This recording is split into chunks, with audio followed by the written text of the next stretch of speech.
शब्द लिख लो, भय, चिंता, शोक, घबराहट, इनसे आप बच नहीं सकते। चाहे जिस पद पे हो, चाहे जितने धनी हो, चाहे जितना पढ़े लिखे हो, चिंता, भय, शोक, घबराहट, ये आपको दंड भोगना पड़ेगा जब तक आप भगवान से चित्त को नहीं जोड़ोगे। और भगवान से चित्त जोड़ते ही निर्भय, निशोक, निश्चिंत, विपरीत भावना का त्याग और आनंद की अनुभूति। अगर भगवान का भरोसा जागृत हो जाए तो जैसे मन कहता है कहीं ऐसा हो गया तो श्री भगवान है ना, कहीं ऐसा हो गया तो प्रभु है ना, बिल्कुल निर्भय निश्चिंतता आ जाती है। अच्छा, अब प्रभु का भरोसा तो है नहीं और अपनी बुद्धि की क्षमता बहुत एक लिमिट में है, तो जब हम किसी बात को सोचते हैं तो निगेटिव में, नकारात्मक ले, ऐसा हो गया तो अब पता नहीं होगा कि नहीं होगा, लेकिन हमारे अंदर भय, शोक, चिंता ये जागृत हो जाते हैं। इसलिए हम सबसे प्रार्थना करते हैं कि नाम जप करो, सत्संग सुनो, थोड़ा अध्यात्म को जानो। बिना अध्यात्म के, अच्छा बहुत पढ़ लिख कर बहुत अच्छी नौकरी मिली, बहुत रुपया कमाया, और रुपये का क्या करोगे? भोग सामग्री भोगी। किस लिए? जीने के लिए। तो जी किसके लिए रहे हो? रुपया कमाने के लिए। रुपया किसके लिए? भोगों के लिए। भोग किसके लिए? जीने के लिए। बस इतना ही चक्र है क्या? इतने ही चक्र है तो बड़े भाग मानुस्तन पावा, सुर दुर्लभ सदग्रंथन गावा। देवताओं के लिए, देवताओं के पास तो ऐसे भोग हैं कि अगर एक भोग उतर आए तो मूर्छित हो जाए आंख आदमी। ऐसी सुंदरियां, ऐसे विविध प्रकार की भोग सामग्री, ऐसे सुंदर सुंदर शरीर, विमान, सब। तो ये देव दुर्लभ क्यों कहा गया?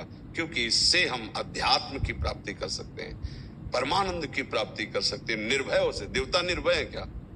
आप सोचो, इतना भोग वासना का वैभव है, और हम कई बार कह चुके कि वो देवराज इंद्र गौतम मुनि की, ऋषि की पत्नी अहिल्या के पास गौतम ऋषि का रूप धर कर जाते हैं, और तो क्या भोगों की क्षमता रह गई?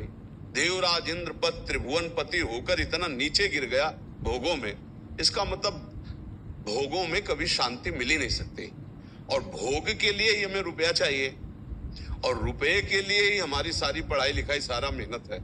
अब आप विचार करके देखो तो हमारा टिकाऊ स्थान कौन सा है?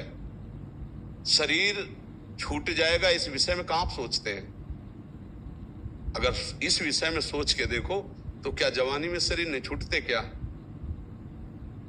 हर स्थिति में शरीर छूटने का भय है।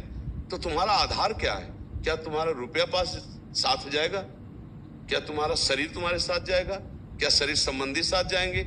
नहीं। एक आधार पक्का ईश्वर का यदि है तो यहाँ का व्यवहार करते हुए आपका नाम जो अंदर जपा हुआ है, आपका जो भगवत आश्रय, वो आपको मजबूत रखेगा और आनंद में रखेगा।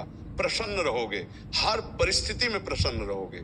इसीलिए तो चीख चीख के कहते हैं राधा राधा राधा। नाम जप करके तो देखो, तुम्हारी नकारात्मक सोच को रौंद देगा ये नाम, और सकारात्मक सोच में सुख है। सब कुछ है, सोच तुम्हारी गलत है तो दुखी हो जाओगे। दो ब्राह्मण मथुरा के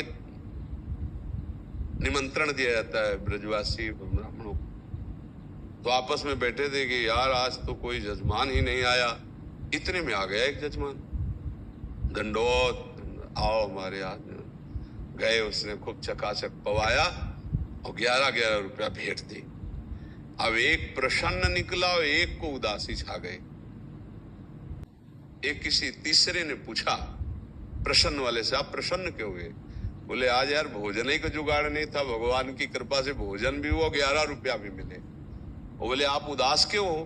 बोले हम सोचा था जजमान 51 तो देगा, 11 दिया, 40 का घाटा हो गया। अब वो नकारात्मक सोच से दुखी है, वो सकारात्मक सोच से सुखी है। बोलो इनके दुख सुख का कारण क्या है? सोच ही तो है ना। ये जो बच्चा बोल रहा है कि हम भयभीत हो जाते हैं, हम शोकित हो जाते हैं, हम आगे, ये नकारात्मक सोच ही तो है। क्यों है? क्योंकि आधार नहीं है। आधार हो तो फौरन उसकी काट है। भगवान है ना, प्रभु है ना, ऐसा कैसे हो सकता है? हम उनका भजन करते हैं, हम उनके आश्रित हैं, ऐसा कैसे हो सकता है?